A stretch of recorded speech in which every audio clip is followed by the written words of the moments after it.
Hello everyone, a very warm welcome again to the virtual session of science. I hope you all are doing very well, children. So let us see what are we going to begin today. We are going to begin with a new chapter, chapter 15, that is light, part 1.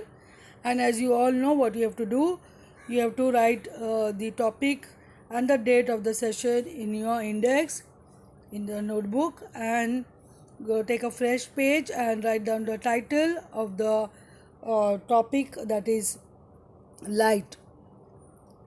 I hope you all are maintaining your notebook, so please take down this new topic for the day, and we are going to start with the session now.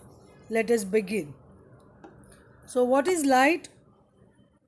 Light is a radiation or a form of energy that our eyes can detect. You have to take down this definition. It is a radiation, and as you know, you have sound energy, you have magnetic energy, mechanical energy, potential energy, kinetic energy, all those types of energy. So light is also a form of energy, and it is a radiation that eyes can detect. And light enable us to view our surroundings. Because of light we can see our surroundings. Light travels from one place to another in a straight line. These are all two important points for the light you have to take down in your notebook, children.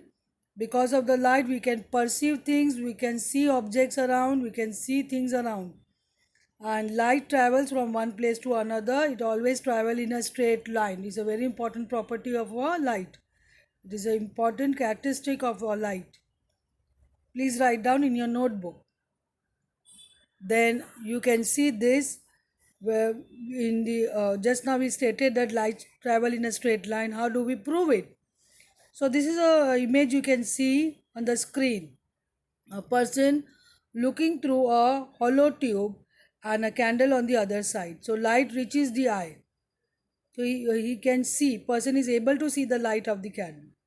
Whereas when you form a loop on the hollow tube, so light gets blocked because there's a loop over there, and when there's a loop over there, person not able to see the light of the candle.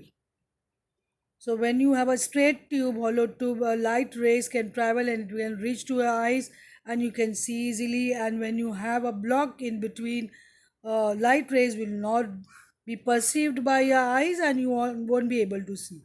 So this proves light always travel in a straight line. If it has to travel in any zigzag manner, then it would have reached to your eyes even if there is a block. But the first case shows light travels in a straight line. I hope it's very clear with you, children.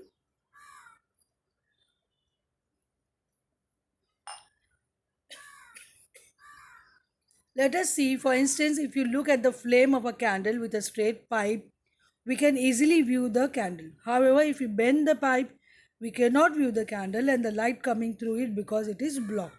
Just now we have discussed. Now please do take down this reflection of light. What is reflection of light? Whenever light hits an object, it is either absorbed or reflected back. So whenever light hits an object, it is either absorbed or it will reflect. Reflection of light can be defined as a phenomenon of an object throws back the light that falls on it. Hence the reflection of light changes its path. So reflection of light, when a light is traveling in a straight line and it is falling on an object, some amount of light rays will be absorbed and some will be reflected. So what is reflection of light? Reflection of light is a phenomenon of an object that throws back the light that falls on it. It will throw back and it will change its path.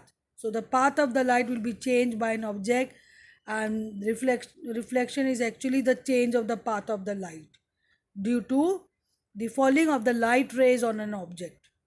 So please take this down. Reflection of light, this concept should be very clear with you.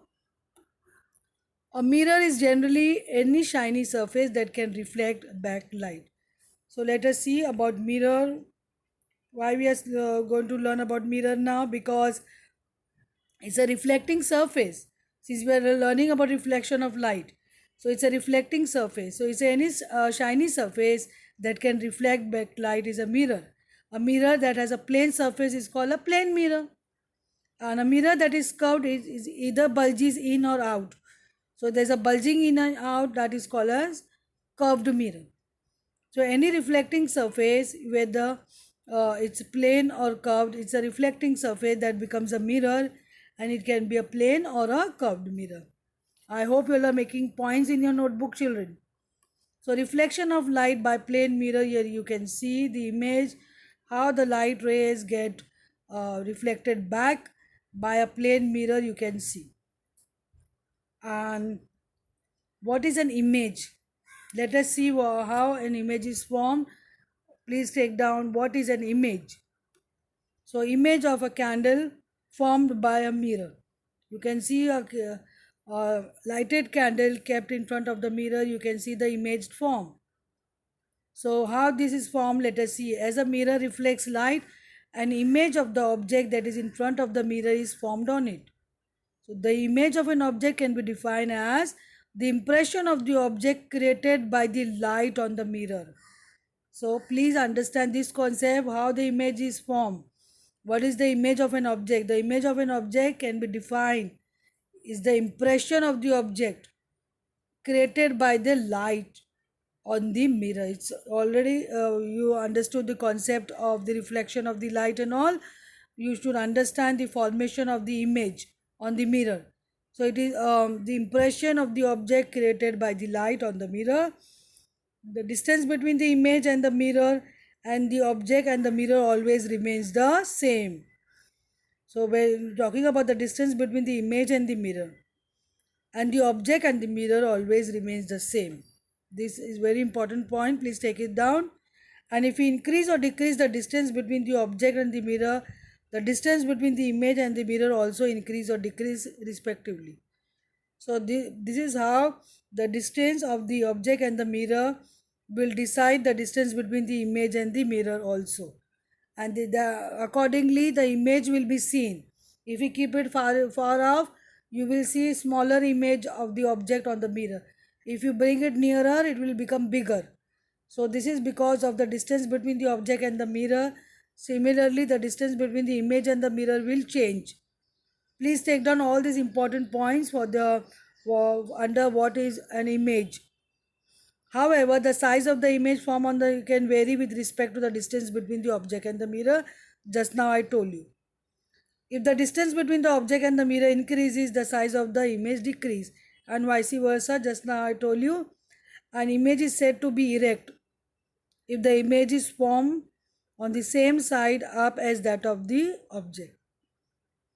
So an image is said to be erect. When we say the image is erect, if the image is formed on the same side up as that of the object, and the image that will be called inverted if it is formed upside down. So if it is upside down, then it is called as inverted image compared to the object. If you compare the object and if you see an object which you are holding, it is upside down, like you yourself, if your image is formed upside down, your feet up and your head down, that is upside down image, that is inverted image. All these points should be taken down in your notebook, children. Here you have inverted image of a candle. You can see how the image is formed upside down. You can see the lighting part of the image going uh, there down, and the base part going up. So this is an upside down image, that is called as inverted image of a candle. Then you will see left right inversion of the image. Please take down a subheading, left right inversion of the image. What is left right inversion?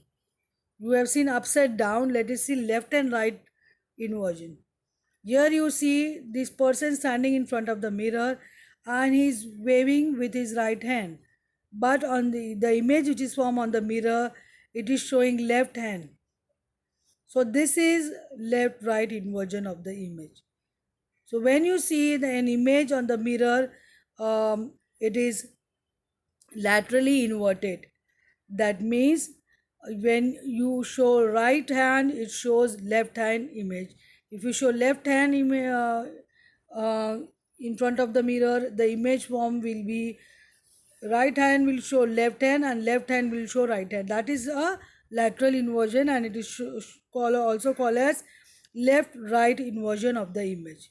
I hope with this image it is very clear with you. Now please take down the image formed by the mirror is always left right inverted.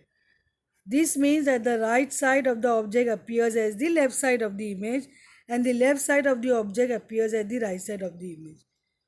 You have to write down in your notebook, children. It is just laterally inverted.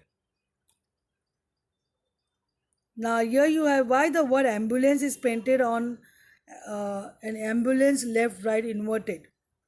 So now how why it is painted like that inversely, left right inverted. Here you see the how the ambulance is painted here. How you can see how it is. It is not written as ambulance written, but it's laterally inverted, painted. Why it is laterally inverted, painted? Because let us see. This is because of the left right inversion of the image on a mirror. The word ambulance written as left right inverted would therefore be read easily by the driver of the vehicle, which is ahead of the ambulance, and he is going to see in his rear view mirror. So you must have seen the driver looking at the images of the vehicle coming from behind. So in his mirror, that is a rear view mirror, he will see the image of the ambulance. The rear view mirror will again invert the word left right wise. So when he will see properly. He will not see in a in laterally inverted manner, because he is also going to see in a rear view mirror, which can be seen properly by the driver.